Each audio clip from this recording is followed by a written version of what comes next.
This is the Blue Network. The Jergens Journal, featuring Walter Winchell, America's one-man newspaper. His famous column appears in the New York Daily Mirror and more than 820 other newspapers. Walter Winchell is brought to you by Jergens, the lotion for soft, smooth hands. Do you do this? Do you take care to keep your hands nice and smooth but forget about your elbows? Of course, you don't see your own elbows, but other people do. So every night, pour a little Jergens lotion in the cup of your hand and rub your elbows round and round in it. Scaly, rusty elbows soon look creamy, velvety, and young, the way your hands do when you care for them faithfully with Jergens lotion. It takes only a second or two. Jergens leaves no stickiness. So help keep your elbows good-looking, too, with Jergens lotion. And now to the editorial room of the Jergens Journal and Walter Winchell. Good evening, Mr. and Mrs. North and South America and all the ships at sea. Let's go to press. Flash. Bern, Switzerland. An unconfirmed report states that Italy is on the verge of civil war. The King and Marshal Badoglio are reported safe in southern Italy. London. The commander-in-chief of the Italian fleet was killed on Friday when the German bombers destroyed the dreadnought Roma. Washington, D.C. Military observers in the capital expressed the belief tonight that Mussolini's reported rescue by the Nazis is a fishing expedition on the part of the Germans to find out just where the Duce is. Marchfield, California. Richard C. DuPont of the DuPont family of Delaware was one of 4 glider pilots killed in a crash today. Chicago. Despite the fact that the Chicago Tribune ignored his visit, Vice President Wallace attracted the second largest crowd in the history of the Chicago Stadium. His next speech, late this month, will be at Cleveland, Ohio. Washington. The Post Office Department, which has done nothing to stop the indicted publications charged with subversive activities, will attempt to stop the mailing privileges of Esquire magazine, one of the most patriotic magazines of them all. Attention editors in New England. A well-known congressman is expected to be indicted by the Washington Federal Grand Jury any day. Alleged mail fraud. Detroit, Michigan. Additional arrests by the FBI in the big spy case will be announced by John Edgar Hoover perhaps next week. New York City. The 80th victim of the Congressional Limited wreck last week died today. His name is Irving Ginsburg, a 17-year-old American of New York City. Philadelphia. The big fire at the Broad Street station today was finally brought under control after a 4-hour struggle. It was the second disaster suffered by the Pennsylvania Railroad in the very same week. Over 100 persons were injured. Behind the international front, London. Hitler's reserves are committed to the last man, meaning that he will be completely unable to counterattack on the Russian front. Hitler's full strength must be used to establish a battle line in southern Europe.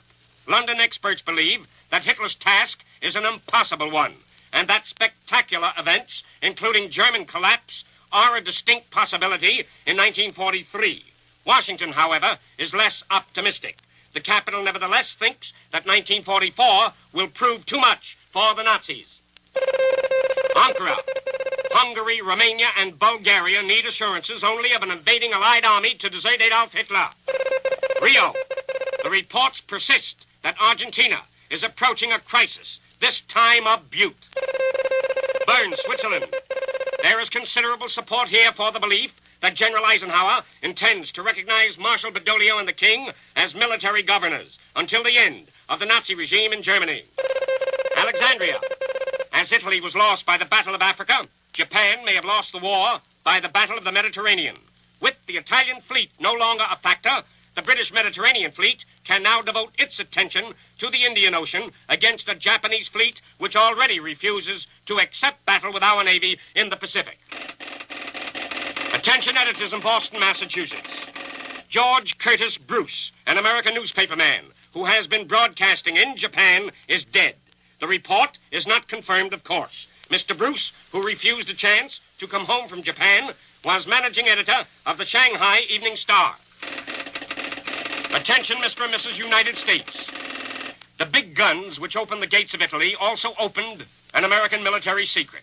For a long time, our leadership endured insult because of its strategy and abuse for its tactics. Our leadership, ladies and gentlemen, endured the insults because it had to. The only way it could keep faith with our armies in the field was to keep silence at home. During the time of the greatest abuse, 3,000 blacked-out ships with 750,000 Americans on board, crept up on a continent. If our leaders at home had offered one word of defense of this strategy, they would have imperiled not only the Army and the Navy, but the success of the war. However, the hecklers and the critics over here have been answered, not by any defense against their charges, but by successful attack against the enemy. General Eisenhower has stated that valuable lessons were learned in Tunisia. It is time that valuable lessons were learned over here in America. Under our Constitution, every nightclub commando and every Pullman car diplomat is entitled to his own opinion, but he is not entitled to share any military secret without which his opinion is sheer nonsense. Four major offensives are now in the same state of preparation that resulted in the African and Italian victories. And like the last campaign, there is less danger from the enemy over there than from the fools over here. New York. The book sections of the New York Times and Herald Tribune today, Sunday, confirm what this newsboy knew all along, that the #1 bestseller in nearly every leading city in the United States is Undercover. Mr. Gannett is choking, I think. A reporter's report to the people, at least 30 million of them. New York City. 4 railroad wrecks in the very same week may be a coincidence. And the alert FBI has announced that it detects no sabotage. But I wonder, as you probably do. I say I wonder because I have come across a most enlightening passage in Alan Hines' exciting book about spies. The title of that book, ladies and gentlemen, Passport to Treason. On pages 26 and 27 of the exciting Passport to Treason, the author quotes a Dr. Gassner, described as a Gestapo agent. Mr. Hines states that William Siebold, a spy caught by the G-men, who turned counter-espionage agent, was told this by Gassner, the Gestapo agent, quotes, "When the time comes, orders will go out to more than 100,000 loyal Germans in the United States to perform specific duties. There will be many railroad accidents that nobody will be able to account for." End quotes. Washington. One of the favorite clay pigeons of the monkey wrench tribe is Lend-Lease. They scream shouts of anguish about the way Lend-Lease is depriving Americans of everything, although our nation still enjoys the highest standard of living in the whole world. Most of the obstructionists and the divisionists blame the meat shortage on Lend-Lease. But what are the facts? Ladies and gentlemen, the President's latest Lend-Lease report to Congress reveals that 1% of our beef supply went to the Allies, an amount equivalent to 2/10 of an ounce per week for each person in the United States. And here is the irony of it. We have a food shortage because more Americans than ever can now afford to eat. New York City. His Honor, the Mayor of New York, and others are concerned about the boys and girls who have been making soft money during their summer holiday from high school. It is feared that many of these teenage students will not return to school tomorrow and will keep working instead of learning how to count up to 10. The defense plants and the cafeterias do not want these boys and girls. Parents who encourage them to quit school to make an extra few dollars are guilty of raising imbeciles. When this war is over, there will be a great demand for skilled trades and for those with an educational background for office work. Please, please do not permit your children to neglect school for work. We have enough morons and illiterates as it is, with too many of them winding up in the audiences who listen to the bunk of Gerald L.K.K.K.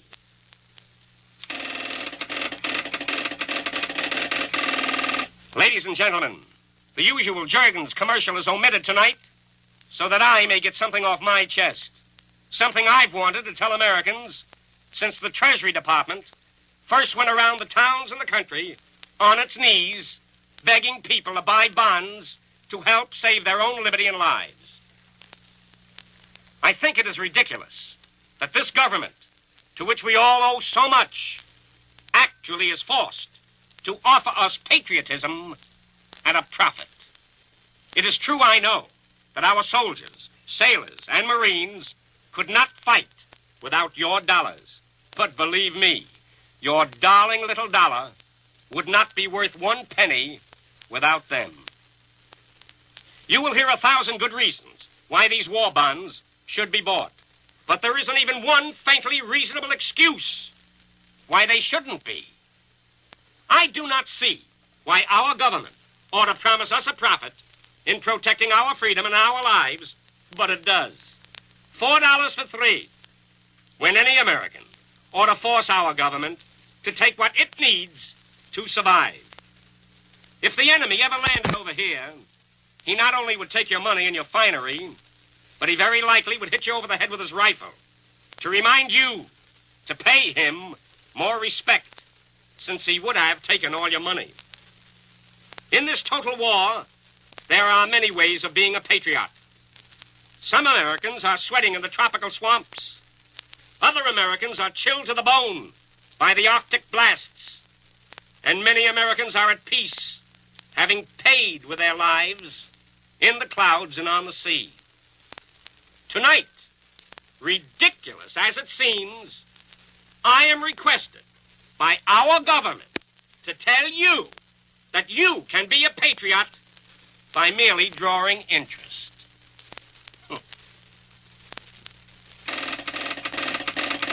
Washington, D.C. The Treasury Department just telegraphed the following last-minute figures on the third war loan drive. In the first 3 days, the war bond sales total $1,802,000,000. This is enough money to run the war for about 6 days. The Swiss-Italian frontier. Reports from Italy reveal that when Italian soldiers heard of the armistice, many of them charged into Nazi troops with bayonets. Several Italian officers committed suicide rather than surrender to the Nazis. Moscow. Russian guerrillas striking behind the German lines near Bryansk today surprised a column of Germans and shot 600 of them to death in a small ravine. Washington. The G-men have started a nationwide hunt for another escaped German flyer. He fled from a Canadian internment camp on August the 8th and is still at large. His name is Eckert J. Brosig, B-R-O-S-I-G, 23, 5 feet 8, weight 147, speaks some English. And that, ladies and gentlemen, winds up another Jergens Journal until next Sunday night at the very same time. Until then, and with lotions of love, I remain your New York correspondent, Walter Winchell, who knows we could have captured Mussolini in Rome weeks ago. But we didn't want to risk bombing the churches. Today, Mussolini and Rome are in the hands of the Nazis, whose specialty is bombing hospitals. Good night. Maybe you haven't much time these days, or money either, for beauty care, but even so, you can give your face practically a treatment every day right at home. One lovely new cream, Jergens Face Cream, does the whole job. You use Jergens Face Cream as though it were 4 creams. Use it not only for cleansing and softening your skin, but for a marvelous powder base, too, and as a night cream, where even drab, dry skin is reconditioned amazingly soon to kissable, satin-smooth look of youth. Think of Jergens Face Cream as your one-cream beauty treatment and use it every day, 10 cents to $1.25 a jar. Next week, another edition of the Jergens Journal with Walter Winchell. And be sure to stay tuned to this station for the Chamber Music Society of Lower Basin Street with Igor Gorin as guest star, which follows immediately. This is Ben Grauer speaking. This is the Blue Network.